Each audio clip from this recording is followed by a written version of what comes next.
Boa noite a todos. No vídeo de hoje nós iremos falar sobre a tríade felina. Eu me chamo Isadora Frota, sou médica veterinária pós-graduada em medicina felina e ajudo veterinários a tratar os gatos nas suas principais manifestações, sejam elas clínicas ou emergenciais. A tríade é o agravamento de patologias que são relativamente comuns na clínica de felinos e seriam a somatória dessas alterações. Os sinais clínicos eles podem ser de moderados a severos, dependendo da gravidade de que se encontra, essas patologias que vão estar associadas. E quando a gente consegue fazer a identificação da tríade no início, a gente consegue já intervir com tratamentos completos, fazendo com que essa alteração não se avance a ponto de evoluir para quadros mais graves. Então a tríade ela é a junção da enterite com a colangiohepatite e a pancreatite. Então, a gente estipula como tríade quando a gente tem todos esses órgãos acometidos. E os sinais clínicos, eles podem ser desde brandos, como a gente já falou em cada patologia dessas, até sinais clínicos mais severos, porque agora a gente está falando de uma junção de patologias, então nós vamos ter vários órgãos acometidos de uma só vez. Quando a gente pensa em sinais clínicos, a gente precisa estar lembrando de todas as patologias que estão associadas na clínica da tríade. Então a gente pode ter pacientes com êmese, diarreia, elas podem ser intermitentes ou podem ser crônicas, depende realmente do quanto cada órgão está sendo acometido. Por conta da colangiohepatite, a gente pode ter alteração em bilirrubinas, em proteínas, e inclusive é esperado chegar pacientes em tríade, por exemplo, com icterícia. Por conta também desse quadro inflamatório, esses pacientes podem acabar apresentando inapetência, ficarem mais prostrados, entrarem em hiporexia ou até mesmo anorexia, e com isso esse paciente vai acabar tendo perda de peso aí por conta desse processo. E por que a tríade acontece na espécie felina? Os felinos eles têm duas particularidades muito importantes que façam com que essa alteração aconteça nessa espécie. A primeira é a presença de um ducto comum. Então, na maioria das espécies, os pacientes eles vão ter um ducto pancreático e um ducto biliar. E aí, esses ductos vão desembocar ali no intestino em locais diferentes. No caso do gato, a gente vai ter um ducto comum, ou seja, o ducto pancreático e o ducto biliar, eles se unem em um certo ponto e a partir dessa união vai ter o ducto comum e esse ducto comum ele desemboca ali no duodeno. Então, quando a gente tem a ascensão dessas bactérias do intestino para o ducto, como é um ducto comum, essas bactérias vão ter acesso tanto ao pâncreas quanto à vesícula biliar. Outra característica que acaba promovendo a tríade nos felinos é a presença de grande número de bactérias nessa porção do intestino. Então, tem alguns trabalhos, inclusive, que falam que os felinos têm 100 vezes mais bactérias nessa região do que os cães, por exemplo.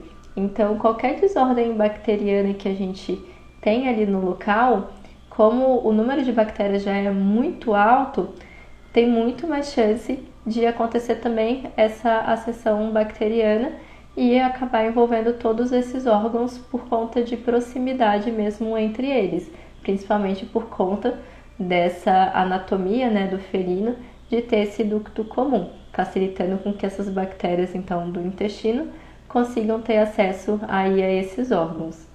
O diagnóstico da tríade é feito a partir dos exames laboratoriais. Então, como eu falei, a tríade nada mais é do que a junção de outras patologias. Para a gente fechar o diagnóstico de tríade, então, a gente precisa nos exames ver a presença realmente de enterite, pancreatite e colangiohepatite. E aí, quando a gente vê essas alterações, a gente sabe que a gente está diante de um quadro de tríade. E essas alterações a gente consegue mensurar, né, tanto com os exames laboratoriais, então a gente vai ter alterações em hemograma, podendo ter leucocitose por conta dessas inflamações. A gente vai ter também presença de alteração em enzimas hepáticas, muitas vezes presença de alteração em bilirrubinas, e principalmente através da ultrassom, onde a gente vai conseguir ver realmente a alteração de inflamação ali na parede desses órgãos, né? Então a gente vai conseguir visualizar o espessamento de alça intestinal, o espessamento de parede da vesícula biliar, podemos ver também alteração de ecogenicidade e textura em fígado e também alteração de ecogenicidade e textura pancreática. Lembrando que gatos, a maior parte da pancreatite é crônica, então pode passar desapercebido, por isso se você estiver diante de um quadro que você suspeite de tríade, é importante fazer a dosagem da lipase pancreática felina. Agora falando um pouco sobre o tratamento da tríade, em primeiro lugar a gente precisa ter consciência que a tríade, por ser uma alteração que afeta múltiplos órgãos, a gente tem que saber que ela pode evoluir rápido para quadros mais graves, inclusive deixar o tutor muito ciente disso, porque muitas vezes a gente pega um paciente mais debilitado e por conta de ser diversas alterações que podem se somatizar a alterações graves, esse paciente ele acaba sim correndo o risco de vir a óbito por conta de sepse, né? Por conta da quantidade de carga bacteriana presente ali nesses órgãos acometidos. Então a gente precisa deixar isso muito claro para o tutor, para que ele entenda que a gente vai fazer o possível, né, por esse paciente, mas dependendo do quanto que os órgãos já estão acometidos, existe sim esse risco, tá? E aí, para a gente fazer o tratamento adequado, por se tratar de uma infecção bacteriana, o ideal é que a gente faça associações de antibióticos para que a gente consiga fazer uma boa cobertura e com isso controlar a carga bacteriana presente nesses órgãos e principalmente em intestino, né, que é o foco ali principal. Caso esse paciente chegue para a gente muito debilitado, o ideal é que a gente realize a internação desse paciente para que a gente consiga controlar de uma forma mais eficaz essas bactérias através de antibióticos injetáveis e com isso a gente tem uma resposta mais rápida. Outra coisa importante é que esses pacientes que eles estão mais debilitados, muitas vezes eles estão sem se alimentar, o que acaba culminando também para a lipidose hepática. Então a gente precisa iniciar a realimentação desse paciente sempre de forma gradual para a gente evitar outros problemas. Tem alguns casos que inclusive a gente vai precisar sugerir a passagem da sonda esofágica, principalmente aqueles pacientes que estão num estado mais crítico, que você não consegue alimentar nem através de seringa. Então, para que a gente tenha uma boa resolução do quadro, esse paciente ele precisa sim ser realimentado, porque a realimentação vai ajudar tanto a parar esse processo de lipidose, quanto também evitar essas translocações bacterianas que acabam piorando quando o paciente fica em jejum, porque acaba não tendo aquele trânsito, né, da alimentação, e aí essas bactérias acabam ficando ali proliferando cada vez mais. Lembrando que esse paciente que ele está sem se alimentar de forma adequada, somado a essa grande quantidade de bactéria, muitas vezes eles podem estar em quadro de hipoglicemia por conta de consumo mesmo. Então a gente precisa também sempre estar aferindo a glicemia desse paciente e corrigindo se necessário. Pensando na questão hepática, é sempre importante a gente entrar com o SAMI, porque o SAMI, o fígado do gato não precisa processar. Então a gente consegue utilizar esse hepatoprotetor de uma forma mais eficiente. Lembrando que na tríade, o fígado desse paciente vai estar acometido também. Então a gente tem que ter muito cuidado na hora que a gente estipular o tratamento, evitar ao máximo drogas que sejam hepatotóxicas e inclusive ter cuidado nas doses, porque quando o fígado está bem alterado, a indicação é que a gente reduza as doses para evitar com que tenha a piora desse quadro hepático. As demais abordagens vão variar realmente de acordo com o quadro clínico do paciente.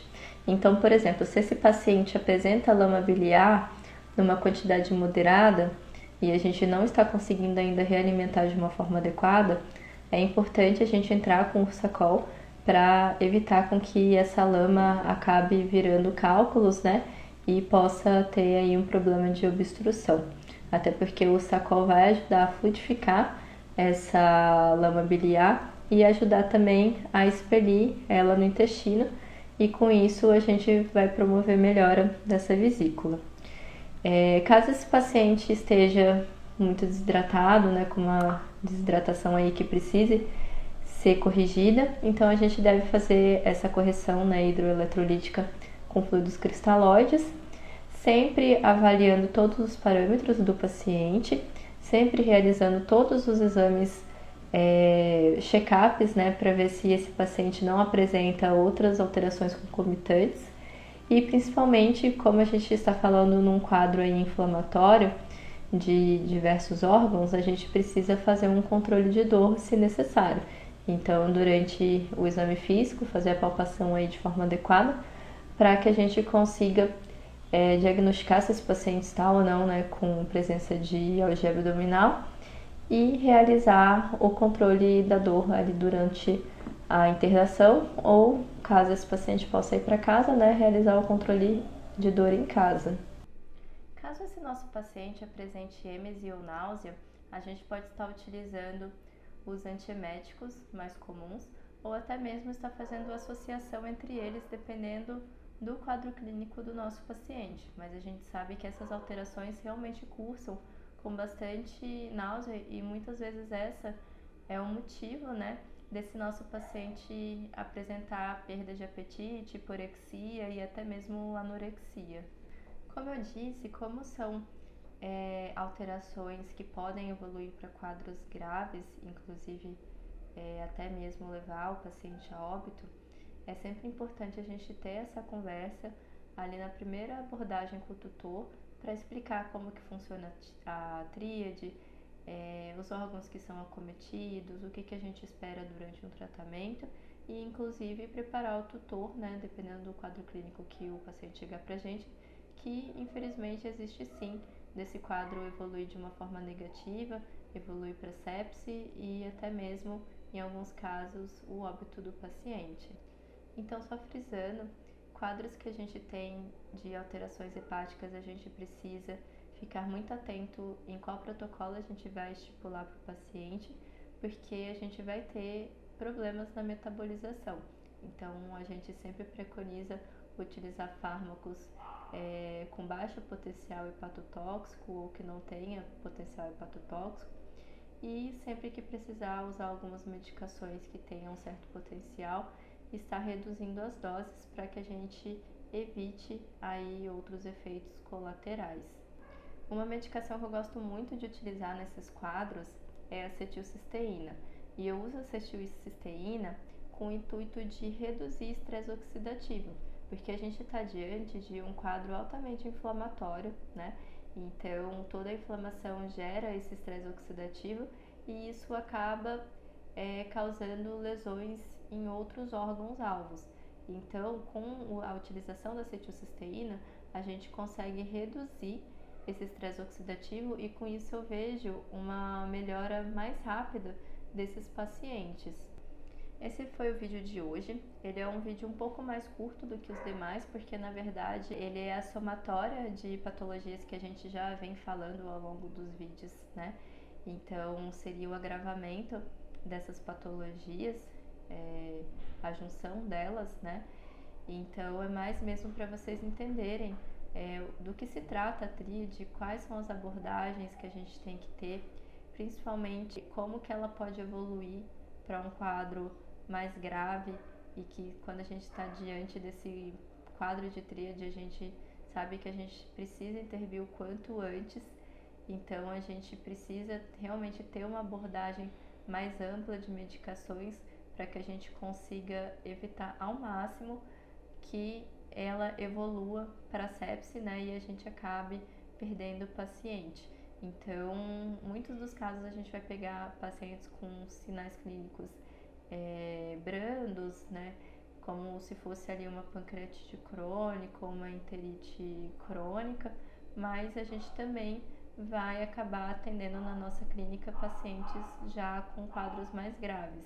Então, todos esses quadros eles devem ser avaliados, né, de forma individuais, mas por se tratar de uma junção de patologias, a gente precisa ter muito cuidado na hora de manejar esse paciente para que a gente consiga fazer a resolução o quanto mais rápido, para que a recuperação desse paciente também tenha um tempo reduzido e que a gente impeça dessas patologias evoluírem para quadros mais graves, que a gente já vai ter um tratamento mais prolongado. Muitas vezes o paciente vai precisar ficar muitos dias internados e com isso acaba piorando ali para o tutor, né, que ele fica sem sem o animalzinho dele, acaba tendo a questão financeira também, porque a gente sabe que esses quadros muito graves, eles precisam ficar aí vários dias internados